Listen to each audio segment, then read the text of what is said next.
Hello everyone and welcome back. हमने last session में inductive effect की एप्लीकेशंस देखी थी, जिसमें हमने देखा था कि अगर वहां पे कार्बोक्सिलिक एसिड्स दिया गया या अल्कोहल दिया गया, इन शॉर्ट एसिड्स दिए गए, तो उस टाइम पे आप on the base of inductive effect कैसे एसिडिक कैरेक्टर निकालते हैं। तो उसके लिए हमने कुछ फॉर्मूलाज लिखे थे, एक बार फिर से मैं उनको दोहराऊं। पहला वाला फॉर्मूला हमने लिखा था, strength of acid is directly proportional to K a. ये पहला वाला फॉर्मूला। दूसरा फॉर्मूला मैं यूं बताऊंगा, strength of acid is directly proportional to stability of its conjugate base. तीसरा फॉर्मूला जो हमने लिखा था, that is strength of acid is directly proportional to -I और electron withdrawing group attached to that acid. Fourth formula हमने पढ़ा था, strength of acid is inversely proportional to +I और electron donating group attached to that acid. Fifth formula हमने देखा था, strength of acid is directly proportional to Ka। Sixth formula हमने देखा था, strength of acid is inversely proportional to pKa। Seventh formula हमने देखा था, strength of acid is directly proportional to pKb। ठीक है, हमने सॉरी ये वाला फॉर्मूला रिपीट हो गया 2 बार, इसको मैं रब कर देता हूं। तो ये 4 और उसके बाद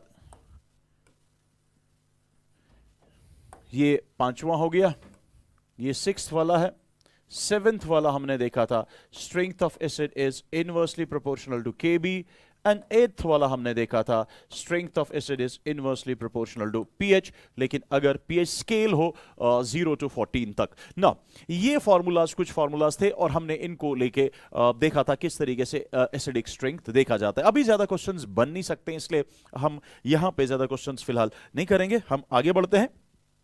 यहां पे नेक्स्ट यहां पे देख लेते हैं, अगर आपको क्वेश्चन इस तरीके से दिया जाए, से आपको क्वेश्चन इस तरीके से दिया गया, what will be the decreasing order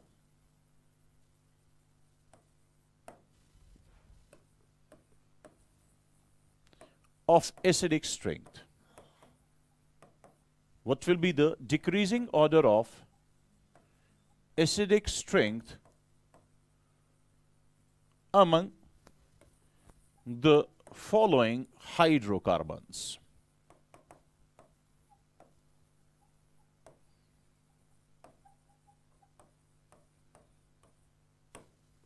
से आपको इस तरीके से ऑप्शन दिया गया। पहला ऑप्शन है आपके पास ethane, I mean say an alkane. Number second option is ethene, which means an alkene. And third option जो यहां पे दिया है, that is ethyne या acetylene या acetylene जो इसको आप बोलते हो, this is an alkyne। ठीक है, ये 3 में आपको बताना है कि what will be the acidic nature। ठीक है, what will be the decreasing order of acidic character। देखिए बेटा, आइए इसको समझने की कोशिश करते हैं। यहां पे इस तरीके से हमें पता है, हमें यह चीज पता है, क्या चीज पता है, ध्यान रखिएगा क्या चीज पता है। हमें पता है कि जो आपके पास ईथेन है, अगर मैं ये सोचूं कि ये एसिड का काम कर रहा है, ये जो नई कंजुगेट बेस बनाएगा H पॉजिटिव देके, वो कंजुगेट बेस बनेगा लाइक दिस। ठीक है, अगर आपके पास ईथीन है यानी अल्कीन है, अगर ये कंजुगेट बेस बनाएगा, आई मीन से अगर ये एसिड का काम करेगा, ये बनाएगा CH2 double bond CH having a negative charge. अगर आपके पास एसिटिलीन या अल्काइन या इथाइन यहां पे जो मैंने लिखा है, अगर ये होगा, अगर हम ये सोचें कि एसिड का काम करेगा, दैट मीन जब ये H पॉजिटिव देगा तो ये यहां पे इस तरीके का कंजुगेट बेस बना लेगा ना। अब ध्यान रखिएगा, what is the hybridization of this carbon जिस पे नेगेटिव चार्ज आया? Hybridization here is sp3, this is sp2 hybridized, sorry sp2 hybridized, and this is sp hybridized। sp3, sp2 एंड sp हाइब्रिडाइज्ड। हाइब्रिडाइजेशन आपको निकालना आता है ना। अगर मैं इसकी हाइब्रिडाइजेशन की बात करूं, ये sp3 हाइब्रिडाइजेशन का मतलब क्या होता है? इट इज 25% s कैरेक्टर, यहां पे it is 33.33% s character, and here this carbon is having 50% s character. 50% s character, please ध्यान रखिएगा। इसके पास 25% s कैरेक्टर है, इसके पास 33.3% एस कैरेक्टर है, इसके पास 50% एस कैरेक्टर है। वी नो, हमें पता है, क्या चीज हमें पता है, ध्यान रखिएगा। We know that electronegativity of this amine say carbon or any species is directly proportional to percentage of S, यानी S करेक्टर जितना ज्यादा होता है इलेक्ट्रोनेगेटिविटी स्पीशी की उतनी ज्यादा होती है। और हमें यह चीज भी पता है क्या, कि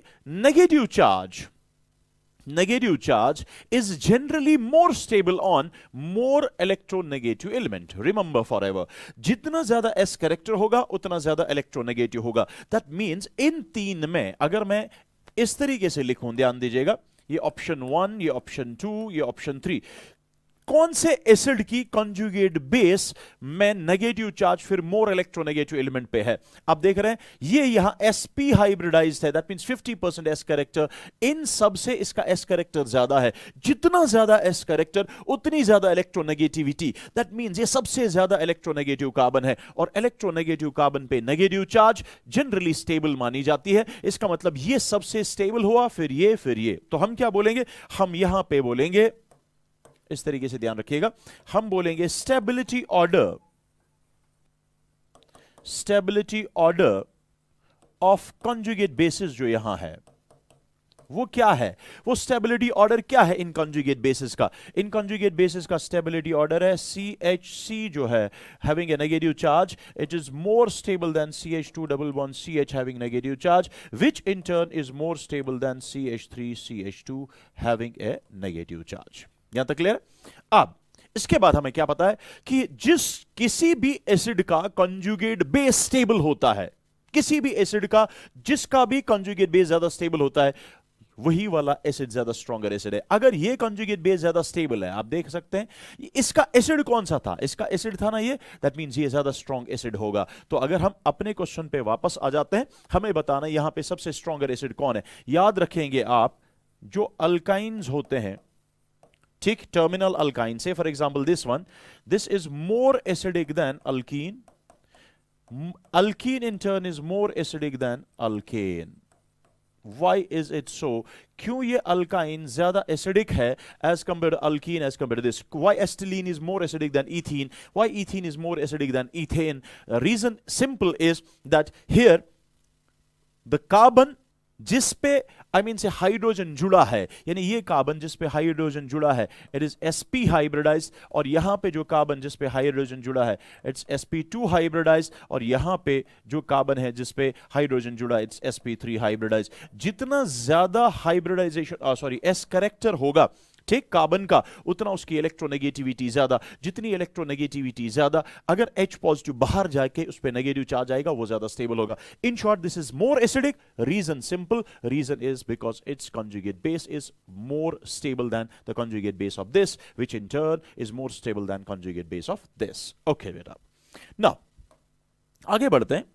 अब अगर आपको इस तरीके से क्वेश्चन दिया जाएगा, आराम से देख लेना। एक आपके पास है RC ट्रिपल बॉन्ड CH, ठीक है, ये फर्स्ट ऑप्शन है। क्वेश्चन वही है कि इन दो में से बताएं एसिडिक कौन है या डिक्रीजिंग ऑर्डर बताएं क्या है।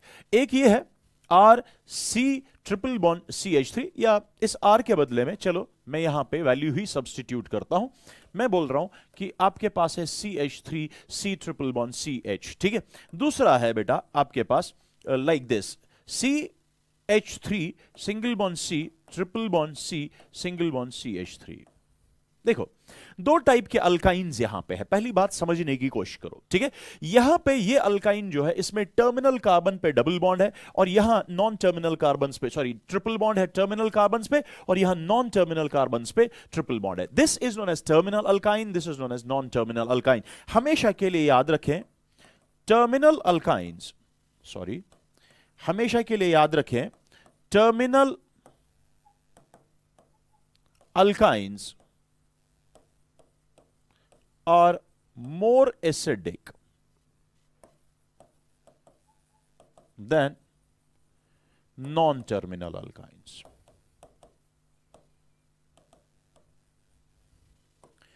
पहले आपने याद रखा कि अगर अल्काइन, अल्कीन और अल्केन था इससे पहले वाले क्वेश्चन में, तो आपने देखा अल्काइन वहां ज्यादा एसिडिक होता है। तो अल्काइंस अगर होंगे, अल्काइन में जनरली कौन सा अल्काइन ज्यादा एसिडिक होता है? याद रखेंगे, it is terminal alkyne. Terminal alkyne, these are more acidic than non-terminal alkynes. वजह सिंपल रीजन।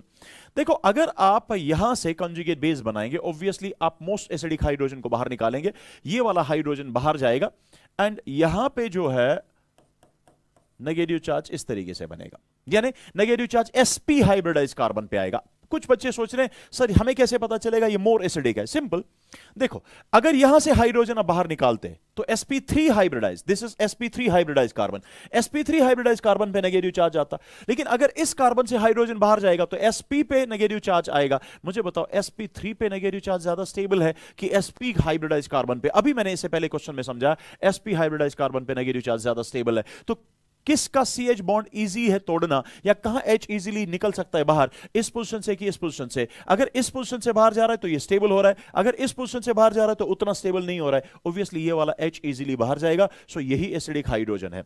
लेकिन आप देख रहे हैं एसिडिक हाइड्रोजन वो वाला हाइड्रोजन है जो एक इलेक्ट्रोनेगेटिव कार्बन के साथ जुड़ा है या इलेक्ट्रोनेगेटिव एलिमेंट के साथ जुड़ा है, ठीक है?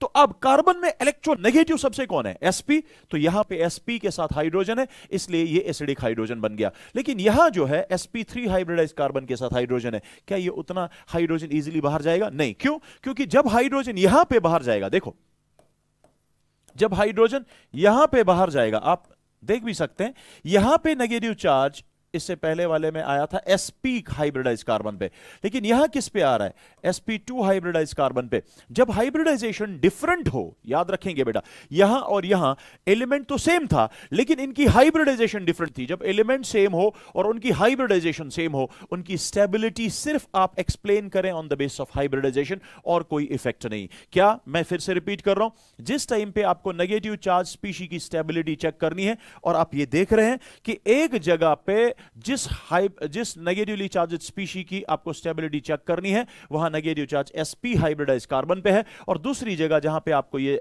देखना है वहां पे sp2 hybridise, sorry sp3 not sp2, यहां पे ये sp3 हाइब्रिडाइज कार्बन है, नॉट sp2। तो यहां पे sp हाइब्रिडाइज कार्बन पे है और यहां sp3 हाइब्रिडाइज कार्बन पे नेगेटिव चार्ज है, यानी नेगेटिव चार्ज सेम एलिमेंट पे तो है लेकिन उनकी हाइब्रिडाइजेशन डिफरेंट है। जब ऐसा कुछ होगा, एलिमेंट सेम हो गए लेकिन हाइब्रिडाइजेशन डिफरेंट होगा, then stability is explained only on the base of hybridization. तो आप देख रहे हैं यहां पे 50% s कैरेक्टर, यहां 25% s character. Which carbon is more electronegative? Obviously this carbon is more electronegative, तो इस पे नेगेटिव चार्ज ज्यादा स्टेबल है। इन शॉर्ट, टर्मिनल अल्काइंस जो होते हैं वो ज्यादा एसिडिक होते हैं, किसके कंपैरिजन में? नॉन टर्मिनल से। वजह, बिकॉज टर्मिनल अल्काइन का जो कंजुगेट बेस होता है that's more stable as compare to conjugate base of non terminal alkynes. Now अगर बेटा सिमिलरली क्वेश्चन सेम इसी तरीके से है लेकिन ऑप्शंस इस तरीके से है, पहला आपको क्वेश्चन दिया जाएगा अल्कोहल, ठीक है, दूसरा दिया जाएगा आपको वाटर, समझने की कोशिश करना, तीसरा दिया जाएगा आपको अमोनिया, चौथा दिया जाएगा आपको टर्मिनल अल्काइन। चलो फिलहाल मैं इस टर्मिनल अल्काइन की एक एग्जांपल ही ले लेता हूं डायरेक्टली, इट्स दिस वन, ठीक है। अब समझना, चीजों को समझना, क्या बताया जा रहा है आपको? बताया जा रहा है इनमें decreasing order of acidic strength बताएं आप, एसिडिक ऑर्डर बताएं आप। तो आप क्या करें, आप इसकी कंजुगेट बेस बनाएं, इसकी conjugate base will be RO minus, because H positive बाहर निकालना है, ठीक है, यहां पे भी H पॉजिटिव बाहर निकालना है, यहां पे भी H पॉजिटिव बाहर निकालना है, यहां पे भी निकालना है। तो आप देख सकते हैं यहां पे बनेगा HO नेगेटिव, यहां पे बनेगा NH2 हैविंग नेगेटिव चार्ज, यहां पे बनेगा HC triple bond C having negative charge. Now अगर मैं आपसे पूछूं कि बताएं यहां पे बताएं कि आंसर क्या आएगा। देखो, यहां नेगेटिव चार्ज ऑक्सीजन पे है, यहां नेगेटिव चार्ज नाइट्रोजन पे, यहां नेगेटिव चार्ज कार्बन पे है। मैं आपके लिए आपको एक बात बताऊं कि carbon, nitrogen, oxygen, they belong to the same period, and we know on moving from left to right along a period electronegativity increases। अगर मैं वो पॉइंट यूज करूं तो सबसे ज्यादा इलेक्ट्रोनेगेटिविटी किसकी? ऑक्सीजन की। अगर सबसे ज्यादा इलेक्ट्रोनेगेटिविटी ऑक्सीजन की है, इसका मतलब यहां नेगेटिव चार्ज ज्यादा स्टेबल होगा, ठीक है। उसके बाद किसकी है? नाइट्रोजन की। उसके बाद कार्बन की। हमें लगता है उसके बाद नेगेटिव चार्ज यहां ज्यादा स्टेबल होना चाहिए, फिर नेगेटिव चार्ज यहां ज्यादा स्टेबल होना चाहिए। लेकिन इस चीज के लिए एक पॉइंट आप नोट करके रखेंगे अपनी जगह, ये चीज तो है that nitrogen is more electronegative than carbon, इसमें कोई शक नहीं है, लेकिन एक कंडीशन के बगैर। तो मैं यहां पे नोट करा रहा हूं, ध्यान रखना। नोट क्या करना है? दैट इलेक्ट्रोनेगेटिविटी of carbon, लेकिन that carbon which is sp hybridized, remember, is greater than electronegativity of nitrogen which is sp3 hybridized। ध्यान रखिएगा, ये पॉइंट अपनी जगह नोट करके रखें। अगर आपके पास कार्बन sp हाइब्रिडाइज्ड है लेकिन नाइट्रोजन sp3 हाइब्रिडाइज्ड है, जब ऐसा केस आपके सामने आए, याद रखेंगे हमेशा के लिए, उस टाइम पे हमेशा हमेशा हमेशा ये आप याद रखें, उस टाइम पे हमेशा जो कार्बन sp हाइब्रिडाइज्ड था वो ज्यादा इलेक्ट्रोनेगेटिव होता है then sp3 hybridised nitrogen. Now बहुत सारे बच्चों के दिमाग में क्वेश्चन आ जाता है, सर अगर कार्बन sp2 होगा, अगर कार्बन से फॉर एग्जांपल sp3 होगा, या नाइट्रोजन sp2 होगा, या नाइट्रोजन sp होगा, आई मीन से इस कंडीशन के बगैर कोई कंडीशन वो बना लेते हैं। तो याद रखना बेटा, मैंने बोला सिर्फ इस कंडीशन में कार्बन इज मोर इलेक्ट्रोनेगेटिव, बाकी कोई भी कंडीशन आ जाए nitrogen is more electronegative than carbon, nitrogen is more electronegative than carbon. Now इसको मैं रब कर देता हूं, तो ये पॉइंट आपके दिमाग में अगर है, आइए अब हम समझने की कोशिश करते हैं। देखो बेटा, मुझे पहले ही पता है यहां पे जो मैंने अभी आपको बता दिया कि oxygen is more electronegative, no doubt about that, as compared to nitrogen, as compared to carbon. So these are more electronegative elements. Done. Now, what about this and this? This is nitrogen, but this nitrogen is, remember, sp3 hybridized. What about this carbon? This carbon is sp hybridized. अभी मैंने बोला sp hybridized carbon is more electronegative than nitrogen, मगर कौन सा? sp3 hybridized nitrogen. sp hybridized carbon is more electronegative than sp3 hybridized nitrogen. That means यहां negative charge ज्यादा stable है as compared to this. But इन दोनों से ज्यादा stable negative charge कहां है? पहले दो केसेस में।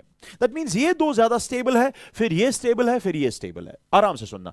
अब रही बात, ये भी नेगेटिव चार्ज O पे है, यहां पे भी नेगेटिव चार्ज O पे है, लेकिन इस O पे जो नेगेटिव चार्ज है और इस O पे जो नेगेटिव चार्ज है, इसको हम यूं देखेंगे, H ना इलेक्ट्रॉन देगा ना छीनेगा, यानी जितनी नेगेटिव चार्ज पहले थी उतनी ही रही, लेकिन यहां R because of plus I, R means alkyl group, alkyl group क्या शो करते हैं? प्लस I, ये इलेक्ट्रॉन दे रहे हैं, यानी यहां पे नेगेटिव चार्ज ले आ रहे हैं और टोटल नेगेटिव चार्ज यहां थोड़ी सी बढ़ गई एज कंपेयर टू दिस। मगर ये सिर्फ आप देखेंगे ऑक्सीजन को लेके, बाकियों को लेके नहीं, बिकॉज पहले ही negative charge more electronegative element पे है। जब मोर इलेक्ट्रोनेगेटिव ऑक्सीजन पे नेगेटिव चार्ज है, वो स्टेबल है as compare to nitrogen, as compare to carbon. ना, लेकिन इन दो में हम कंपैरिजन करेंगे, ये R इलेक्ट्रॉन दे रहा है, देने के बाद यहां पे negative charge as compare to this oxygen बढ़ गया, इसका मतलब ये लेस स्टेबल बन गया, ये मोर स्टेबल बन गया। तो सबसे पहले स्टेबिलिटी किसकी आई? सबसे ज्यादा स्टेबिलिटी बेटा इस चीज की आई, उसके बाद आई इस चीज की, उसके बाद बन गया ये थोड़ा ज्यादा स्टेबल, ठीक है,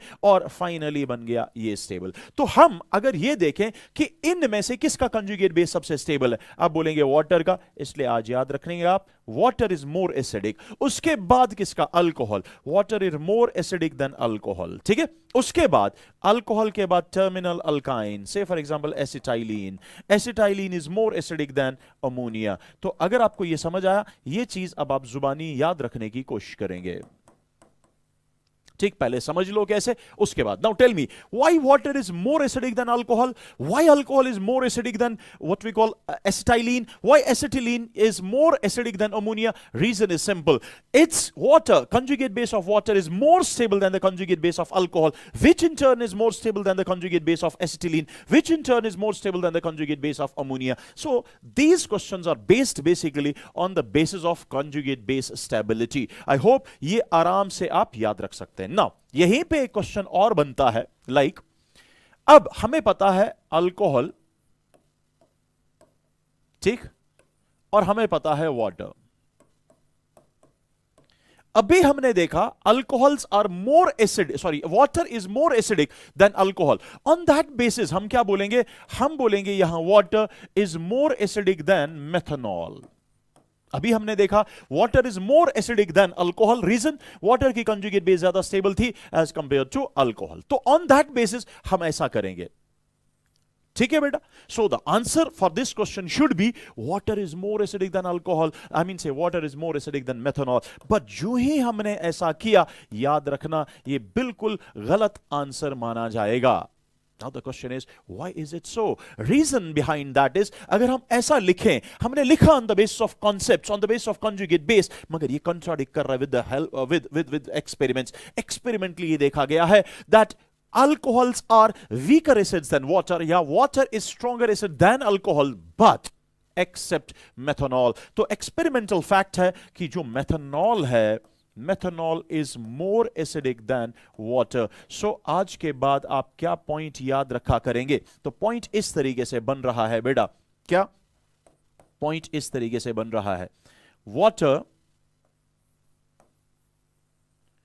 is more acidic than alcohol except methanol. So methanol becomes an exception. Why is this an exception? ये क्यों पहले इसका एसिडिक नेचर आया as compare to water? Because जब एक्सपेरिमेंटली देखा गया, याद रखेंगे आप, because Ka of methanol, Ka value जो मेथनॉल का था वो देखा गया वो ज्यादा आता है than Ka value of water. This is the reason कि methanol is more acidic than water. Now water is more acidic than alcohol except methanol. What does that mean? That means methanol is more acidic than water. Other alcohols are weaker acid than water. Why methanol is more acidic than water? It's not on the basis of conjugate base stability. It's only based on Ka value. That's why beta जहां जहां हमारा concept contradict करेगा experiment के साथ, वहां हमें experimental facts याद रखने पड़ेंगे. तो आइए आगे बढ़ते हैं, next चीज पढ़ेंगे यहां पे, next heading डाल देते हैं, and that heading is simply basic character of amines. Basic character of amines. देखिए बेटा, आपके पास अगर अमाइंस है, अमाइंस की मैं बात करूं, अमाइन आपके पास या तो ऐसा होगा जिसमें NH2 फंक्शनल ग्रुप है, दूसरा अमाइन आपके पास होगा जिसमें NH फंक्शनल ग्रुप है, और तीसरा अमाइन अगर मैं बात करूं तो वो है जिसमें N है यहां पे आपका functional group. This amine, you know that this is known as primary amine, this is known as secondary amine, and this is known as a tertiary amine. ठीक है. जब भी आपको कोई पूछे कि इनका बेसिक कैरेक्टर बताएं, याद रखेंगे इन अमाइंस का, या 1 डिग्री 2 डिग्री 3 डिग्री अमाइंस का बेसिक कैरेक्टर जो है that is dependent on the solvent. ये सॉल्वेंट डिपेंडेंट होता है, इसलिए हम डिफरेंट सॉल्वेंट्स, लाइक हम पहले देखेंगे नॉन एक्वियस अगर मीडियम होगा उसमें, उस या what we call aprotic solvent होगा, उसमें क्या बनेगा इनका बेसिक कैरेक्टर, और फिर देखेंगे एक्वियस मीडियम या प्रोटिक सॉल्वेंट में क्या बनेगा इनका बेसिक नेचर या बेसिक कैरेक्टर. तो आइए देख लेते हैं. सो याद रखेंगे, पहला पॉइंट आप याद रखेंगे जो मैं यहां पे मेंशन कर रहा हूं, that is basic character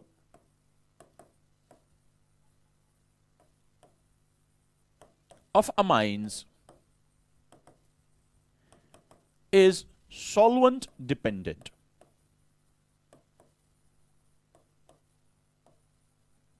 it is solvent dependent, याद रखेंगे। Now if it is solvent dependent तो हमारी पहली हेडिंग क्या बन जाती है? तो पहली हेडिंग बन जाती है basic character of amines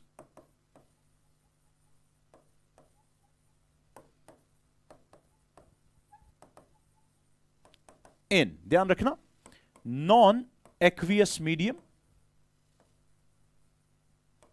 non aqueous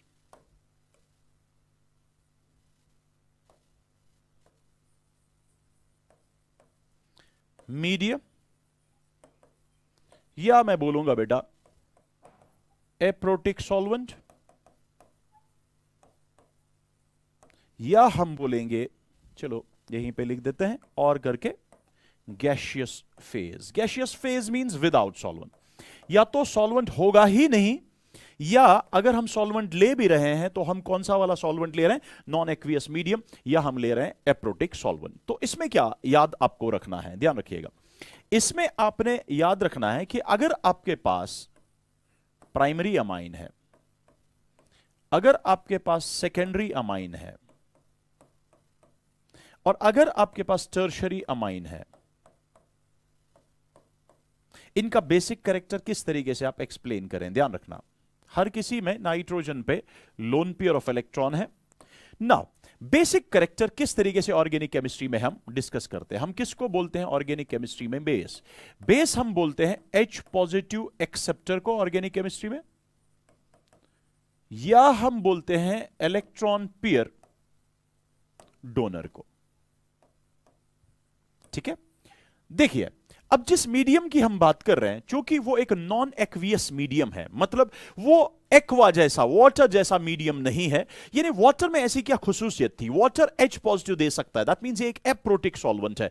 aprotic solvent अगर है मतलब ये प्रोटॉन दे नहीं सकता है, दैट मींस ये जिस सॉल्वेंट में है वहां पे कोई H पॉजिटिव नहीं है, वहां कोई प्रोटॉन नहीं है। ठीक है, या अगर मैं बात कर रहा हूं गैशियस फेज, मतलब सॉल्वेंट ही नहीं है। इन शॉर्ट, चाहे सॉल्वेंट ही नहीं है, या अगर सॉल्वेंट है भी लेकिन उसमें प्रोटॉन है नहीं। नाउ अगर प्रोटॉन नहीं है, अगर यहां इस सॉल्वेंट में कहीं प्रोटॉन नहीं है, मुझे बताओ क्या मैं बोलूं यहां बेस एक्ट करेगा वो जो H पॉजिटिव एक्सेप्ट करे? जब H पॉजिटिव है ही नहीं, दैट मींस यहां बेस की डेफिनेशन ये H पॉजिटिव एक्सेप्टर नहीं बन जाती है। यहां बेस की जो डेफिनेशन है that's electron pair donor. Electron pair कौन डोनेट करेगा? याद रखना बेटा, इलेक्ट्रॉन पेयर वो वाला नाइट्रोजन ज्यादा इजीली डोनेट करेगा, इन नाइट्रोजन्स में से वो वाला इजीली इलेक्ट्रॉन डोनेट करेगा जिस नाइट्रोजन की इलेक्ट्रॉन डेंसिटी ज्यादा है। इसका मतलब यह हुआ जितना ज्यादा इलेक्ट्रॉन डेंसिटी उतना ये इजीली डोनेट करेगा इलेक्ट्रॉन पेयर, जितना इजीली इलेक्ट्रॉन डोनेट पेयर करेगा उतना ज्यादा बेसिक कैरेक्टर होगा।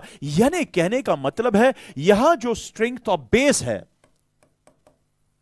यहां पे जो स्ट्रेंथ ऑफ बेस होती है जिसको हम बेसिसिटी के नाम से भी जानते हैं ऑर्गेनिक केमिस्ट्री में, तो बेसिसिटी जो है या स्ट्रेंथ ऑफ बेस जो है it is directly proportional to plus I और electron donating group attached to the base, attached to the base. तो याद रखना जितना ज्यादा इलेक्ट्रॉन डोनेटिंग ग्रुप इस नाइट्रोजन के साथ अमाइन में होगा, सो बिकॉज अमाइन जो होते हैं दीज आर नाइट्रोजनस बेसिस, इस नाइट्रोजन के साथ जितना ज्यादा इलेक्ट्रॉन डोनेटिंग ग्रुप्स होंगे, जितना प्लस आई ज्यादा होगा, उतना इस नाइट्रोजन की वो इलेक्ट्रॉन डेंसिटी बढ़ाएंगे। जितनी इलेक्ट्रॉन डेंसिटी बढ़ती जाएगी उतना बेटा उसका बेसिक कैरेक्टर बढ़ जाएगा। कहने का मतलब है यहां R इलेक्ट्रॉन देगा, यहां दो R इलेक्ट्रॉन देंगे, यहां पे R इलेक्ट्रॉन 3 देंगे। तो याद रखो बेटा यहां अगर इतनी नेगेटिव चार्ज बढ़ी, यहां थोड़ी ज्यादा मैग्नीट्यूड में बढ़ेगी, यहां मैग्नीट्यूड में और कहीं ज्यादा बढ़ेगा। इसका मतलब यह हुआ, यानी अगर मैं यहां पे दिखा दूं,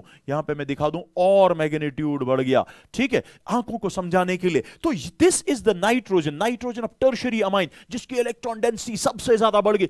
जितनी ज्यादा इलेक्ट्रॉन डेंसिटी बढ़ जाएगी उतना ज्यादा बेसिक कैरेक्टर होगा। तो याद रखना यह वाला फॉर्मूला एप्लीकेबल है for this type of solvent, यानी जिसमें प्रोटिक सॉल्वेंट ना हो, यानी जो एप्रोटिक सॉल्वेंट हो, गैसियस फेज हो, उसमें हम डायरेक्टली क्या करते हैं इन बेसिस के साथ देखते हैं इलेक्ट्रॉन डोनेटिंग ग्रुप्स ज्यादा है कि इलेक्ट्रॉन विथड्रॉइंग ग्रुप्स है। अगर इलेक्ट्रॉन डोनेटिंग ग्रुप्स ज्यादा होंगे तो इलेक्ट्रॉन डेंसिटी बढ़ेगी थोड़ी देर के लिए। अगर इलेक्ट्रॉन विथड्रॉइंग ग्रुप होता वो क्या करता?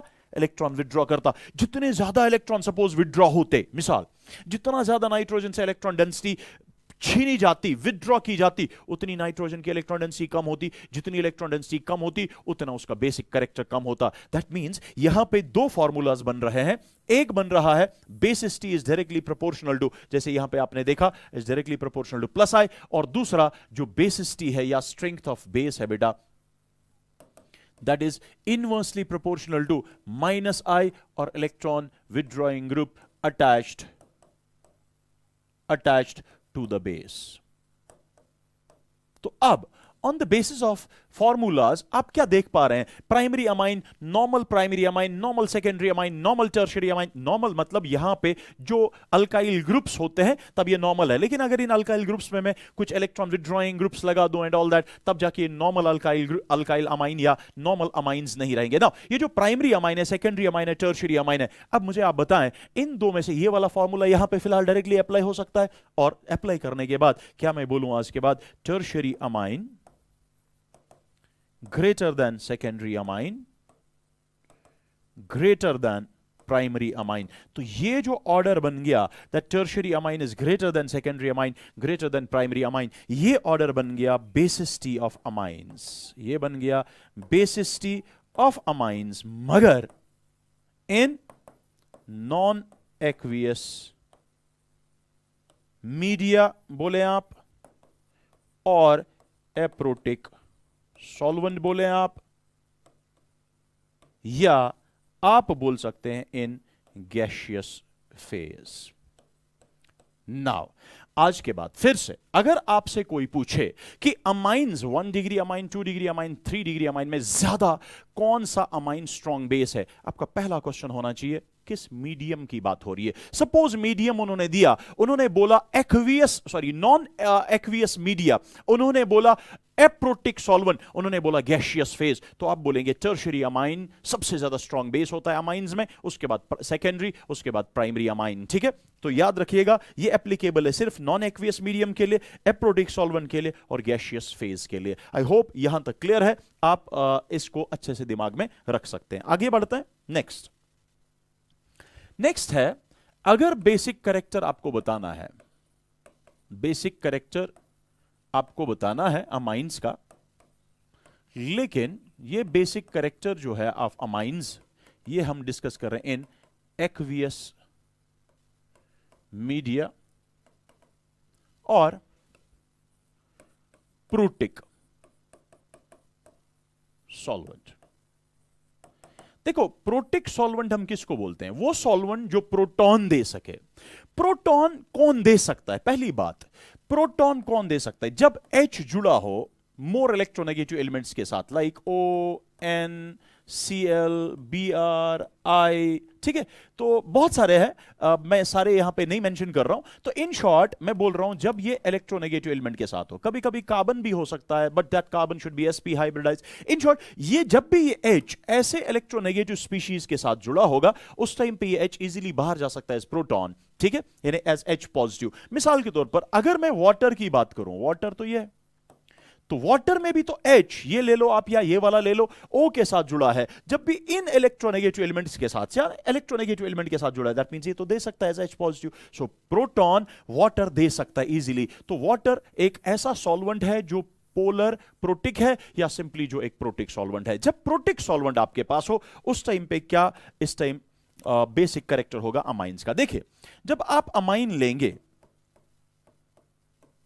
चाहे वो आप प्राइमरी अमाइन ले, चाहे वो आप सेकेंडरी अमाइन ले, मैंने डायरेक्टली लिखा, मैंने R2 लिखा, मतलब मैंने बनाया R और R same. So primary amine ले आप, सेकेंडरी अमाइन आप ले, आप टर्शियरी अमाइन ले, आप जो भी कोई अमाइन ले रहे हैं, जब आप उसको प्रोटिक सॉल्वेंट में डालेंगे, प्रोटिक सॉल्वेंट में डालने के बाद ही ये क्या कर सकता है, ये H पॉजिटिव एक्सेप्ट कर सकता है।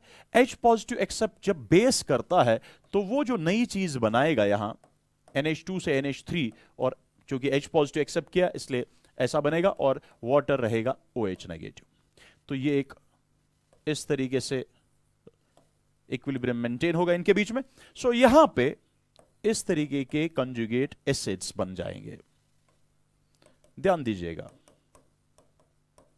आपको सिर्फ H पॉजिटिव यहां पे ऐड कराना है नाइट्रोजन के साथ। और यहां पे भी OH माइनस होगा। अब देखिए बेटा, फॉरवर्ड डायरेक्शन में इन्होंने एक्ट किया एज बेस।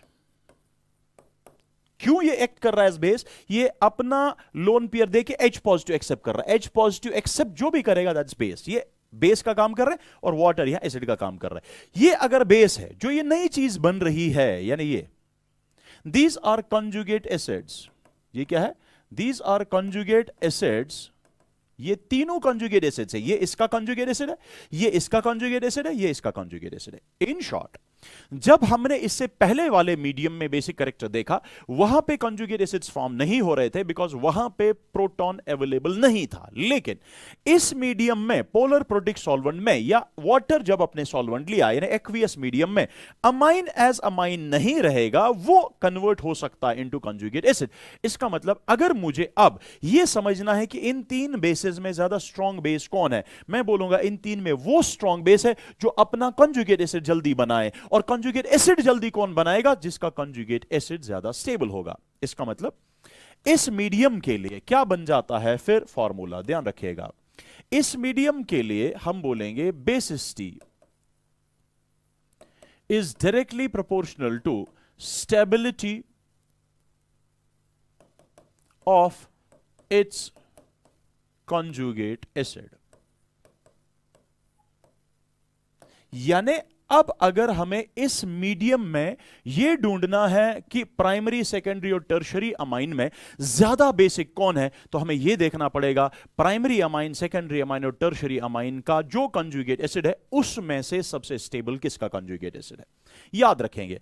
लेकिन यह जो कंजुगेट एसिड की स्टेबिलिटी है, यह दो फैक्टर्स पे डिपेंड करता है। One is known as extent of hydrogen bonding, या कुछ बुक्स इसको हाइड्रोजन बॉन्डिंग नहीं लिखते हैं, वो लिखते हैं हाइड्रेशन, हाइड्रेशन फैक्टर वो बताते हैं। और दूसरा plus I effect of R, मतलब plus I effect of alkyl group. तो ये कंबाइंड इफेक्ट है इन दो का, जो हमें इसकी स्टेबिलिटी बताएगा। जब ये स्टेबिलिटी पता चली, दैट मींस हमें बेसिसिटी पता चली अमाइंस की। आइए एक एक करके इस चीज को देख लेते हैं। आइए देख लेते हैं। पहले हम देखेंगे बेटा on the basis of extent of hydrogen bonding, extent of H bonding. So अगर मैं बोलूं on the basis of, on the basis of H bonding, या एक मिनट थोड़ा सा नीचे करता हूं क्योंकि कहीं ये स्क्रीन से बाहर ना जाए। So on the basis of H bonding, वही हुआ एक्सटेंट ऑफ हाइड्रोजन बॉन्डिंग। ठीक है, देखिए आपके पास प्राइमरी अमाइन है, उसका कंजुगेट एसिड ये है। This is the conjugate acid of primary amine, this is the conjugate acid of secondary amine or 2 degree amine, and this is the conjugate acid of 3 degree amine or tertiary amine. Now common sense use करें। ये जिस solvent में है उस solvent यानी water के साथ ये हाइड्रोजन बॉन्ड दिखा सकता है। What is hydrogen bond? Hydrogen bond is nothing, it is simply electrostatic force of attraction between hydrogen and more electronegative elements like fluorine, oxygen और नाइट्रोजन। यहां अट्रैक्शन हो रहा है between H and O, H positive and O negative, water में से आया तो hydrogen bond होगा। तो यहां extent of hydrogen bond will be like this because of this one. यहां पे hydrogen bond will be like this and here hydrogen bonding will be like this.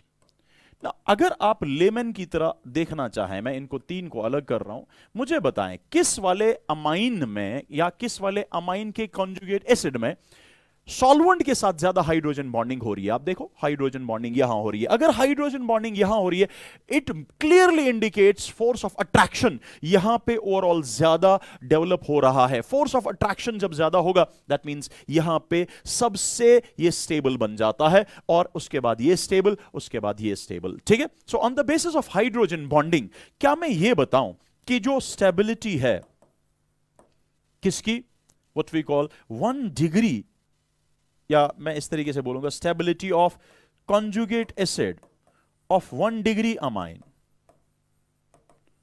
is more than stability of conjugate acid, Ca means conjugate acid, of 2 degree amine is more than stability of conjugate acid of 3 degree amine.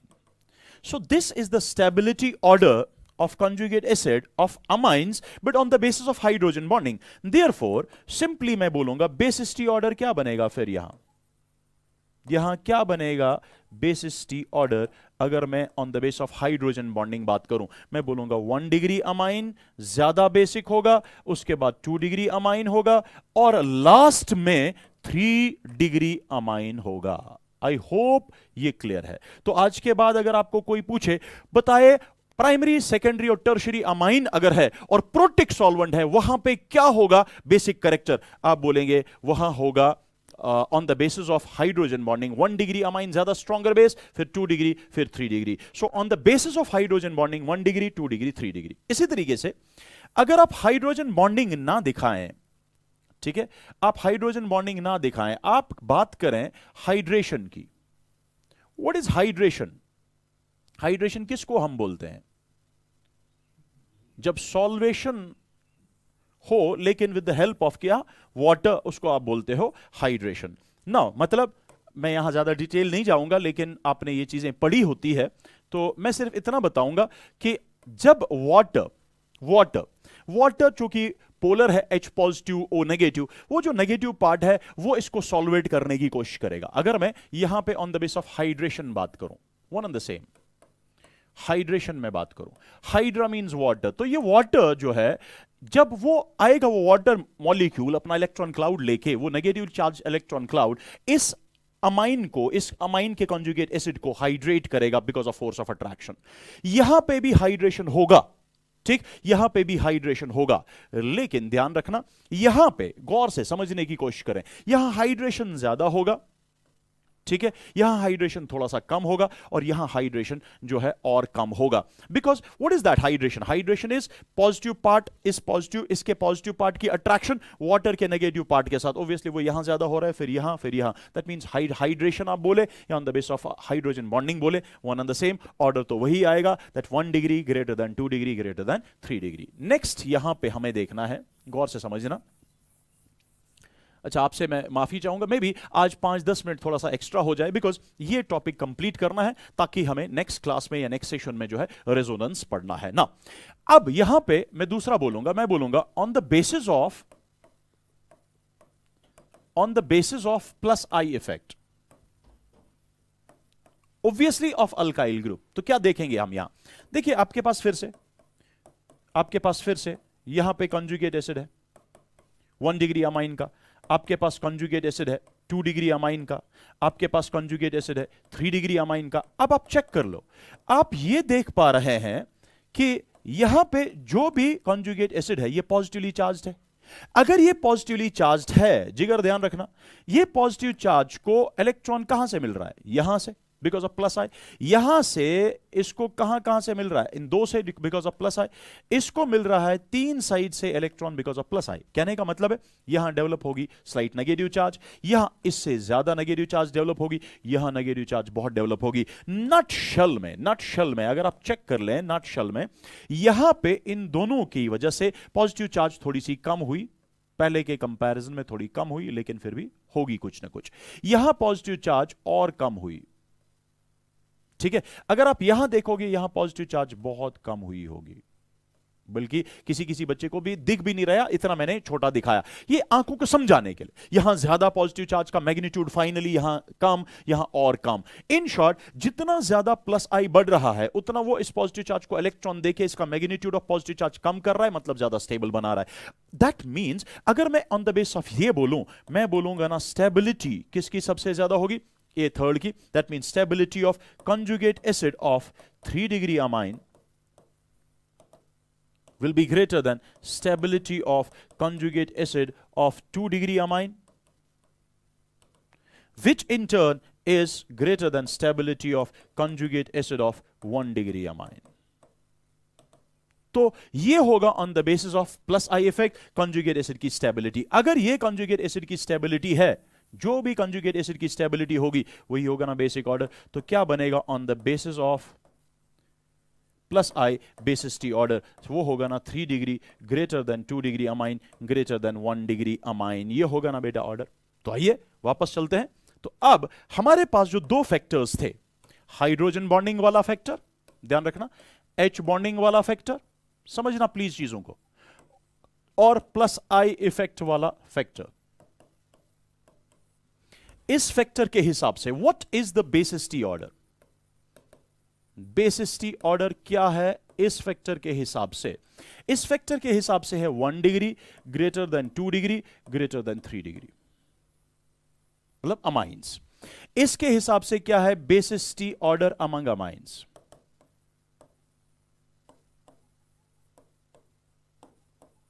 Among amines, यहां पे भी मैं लिख रहा हूं basis tea order among amines.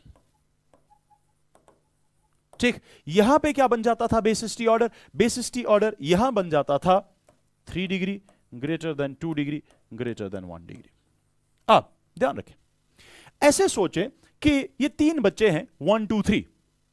एक teacher आया, उसने बोला 1 पहले ज्यादा अच्छा है सबसे, फिर 2 है, फिर 3 है। दूसरा टीचर आया, उसने बोला नहीं 3 सबसे अच्छा है, फिर 2 है, फिर 1 है। इसका मतलब वो जो टीचर बोल रहे हैं, वो बोल रहा है, कोई बोल रहा है 1 है ज्यादा अच्छा, कोई बोल रहा है 3 है ज्यादा अच्छा। इसका मतलब जहां पे डाउट है वो है 1 और 3। मतलब हमें डाउट है 1 ज्यादा अच्छा है कि 3 है, इसके हिसाब से 1 ज्यादा अच्छा है, इसके हिसाब से 3 ज्यादा अच्छा है। इसी तरीके से क्या मैं ये बोलूं, ये फैक्टर्स जो है, इन फैक्टर्स की वजह से 1 डिग्री और 3 डिग्री में डाउट है कि नंबर 1 पे कौन आएगा। And both these factors favour 2 degree, because 2 degree में कोई भी डाउट नहीं है। So remember, both these factors favour 2 degree amines. Hence आज के बाद अब क्या याद रखेंगे? ये वाला सेंटेंस हमेशा के लिए अपने दिमाग में बिठा के रखो, बहुत ही इंपॉर्टेंट पॉइंट है, ध्यान रखना। इसमें आप क्या याद रखेंगे आज के बाद? आप याद रखेंगे in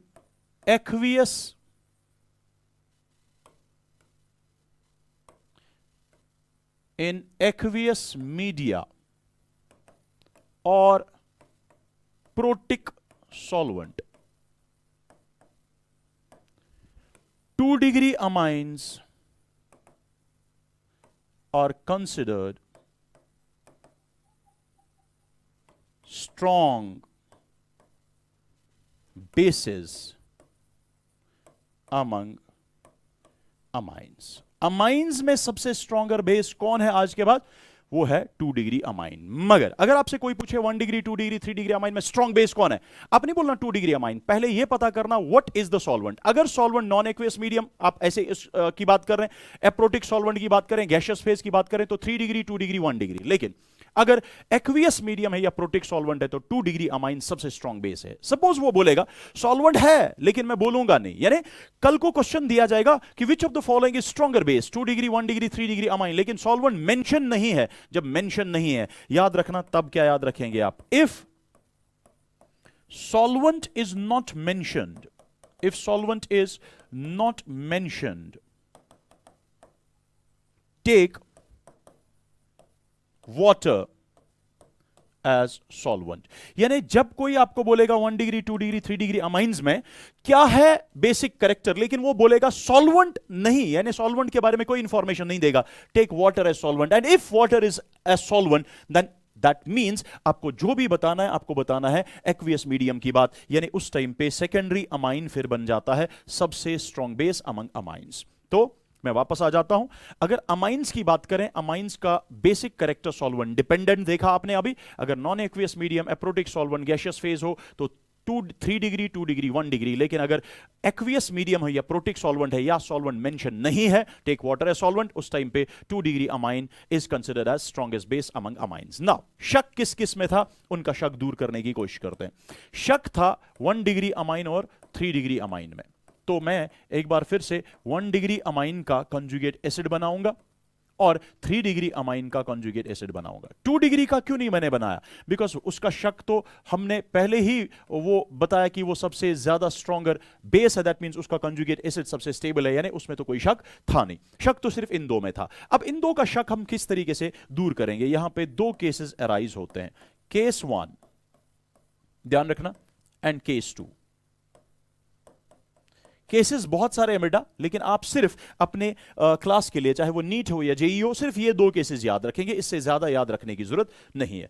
case number 1, case 1 is if R is small, that is R is equal to CH3. Now tell me, अगर R वैल्यू है CH3, क्या आपको याद है CH3 जब R का वैल्यू होगा, CH3 मीन 0 डिग्री अल्काइल, और अगर मैं इसके प्लस आई की बात करूं, इनका प्लस आई अमंग अल्काइल्स ना होने के बराबर है। ठीक है, क्योंकि अभी आपने देखा स्टेबिलिटी इन कंजुगेट एसिड्स की दो फैक्टर्स हम एक्सप्लेन करते हैं, one is plus I effect of alkyl group, another hydrogen bonding. Now plus I क्या होगा यहां? इफ आर इज CH3, मैं बोलूंगा at that time plus I of CH3 can be neglected. क्यों हम इसको नेग्लेक्ट कर सकते हैं? बिकॉज CH3 का प्लस आई बहुत कम होता है, एंड हेंस, इसलिए हम क्या बोलेंगे? हेंस स्टेबिलिटी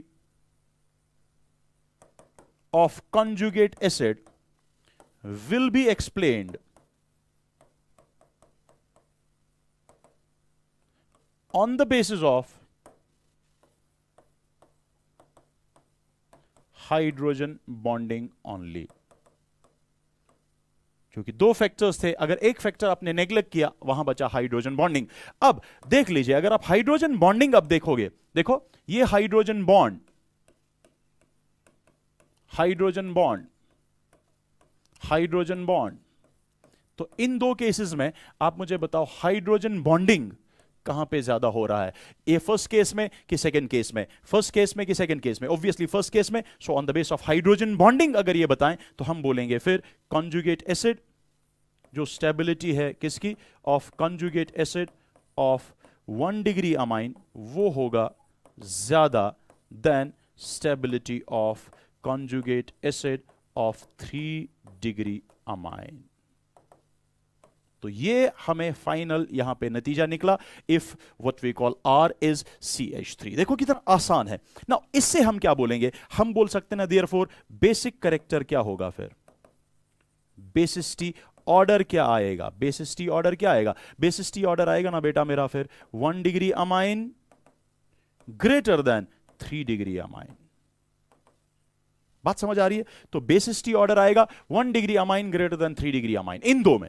लेकिन अगर मैं 2 डिग्री को मिला के बोलूं, 2 डिग्री तो इन दोनों से ही स्टेबल था, ज्यादा बेसिक था, तो आइए इसको मैं रब करता हूं। ओवरऑल बेसिक कैरेक्टर फिर देख लेते हैं क्या बनेगा। ओवरऑल बेसिक कैरेक्टर सिंपली बनेगा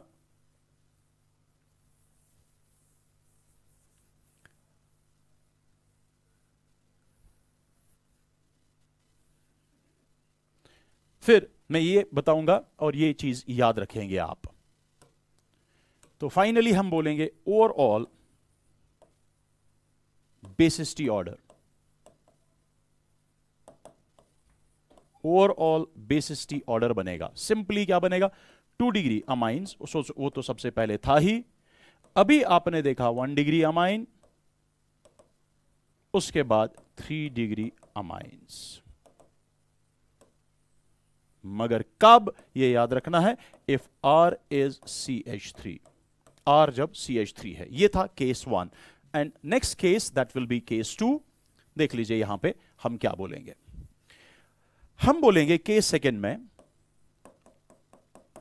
if R is large, but R के बहुत सारे लार्ज वैल्यूज हो सकते हैं, मगर मैं फिलहाल सिर्फ एक ही बताऊंगा आपको याद रखने के लिए। If R is CH2 CH3, आपने इसको लार्ज माना। जब आपने R को लार्ज माना, आप इसका प्लस आई जो है अब नेग्लेक्ट नहीं करेंगे, बिकॉज CH3 के कंपैरिजन में इसका प्लस आई ज्यादा है। सो ये सबसे छोटा, सबसे कम प्लस आई वैल्यू नहीं है, इसलिए इसको आप नेग्लेक्ट नहीं कर सकते ना। अब ध्यान रखना, जब बेटा आपने इसको नेग्लेक्ट नहीं किया प्लस आई को, ठीक है, दैट मींस प्लस आई की वजह से स्टेबिलिटी तो होगी ही होगी। अब बचा नेक्स्ट हाइड्रोजन बॉन्डिंग।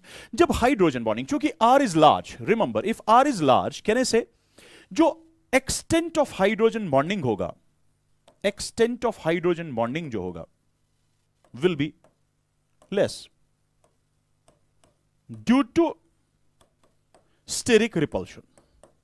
ध्यान रखना मैं क्या बता रहा हूं, क्योंकि आपने आर का वैल्यू लार्ज माना, अगर आर का लार्ज वैल्यू है दैट मींस ये बल्की ग्रुप है, जब वाटर आएगा, वाटर का इलेक्ट्रॉन क्लाउड आएगा, वो भी बल्की है, हाइड्रोजन बॉन्ड बनाने के लिए यहां से वाटर का इलेक्ट्रॉन क्लाउड, यहां से आर बल्की, दोनों बल्की ग्रुप्स के इलेक्ट्रॉन क्लाउड्स रिपल करेंगे, हाइड्रोजन बॉन्डिंग होने में परेशानी होगी। That means extent of hydrogen bonding will be less, hydrogen bonding का एक्सटेंट डिक्रीज हुआ, ठीक है। अगर हाइड्रोजन बॉन्डिंग कम हुआ लेकिन प्लस आई कम नहीं हुआ, दैट मींस इन दो में डोमिनेंट फैक्टर कौन होगा, प्लस आई। सो इसीलिए मैंने बोला if R is large at that time extent of hydrogen bonding will be less, तो ये लेंगे नहीं हम, ठीक है।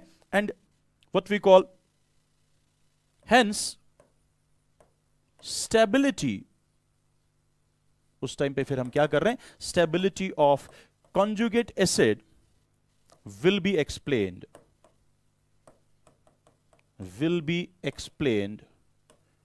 on the basis of plus I effect of R only।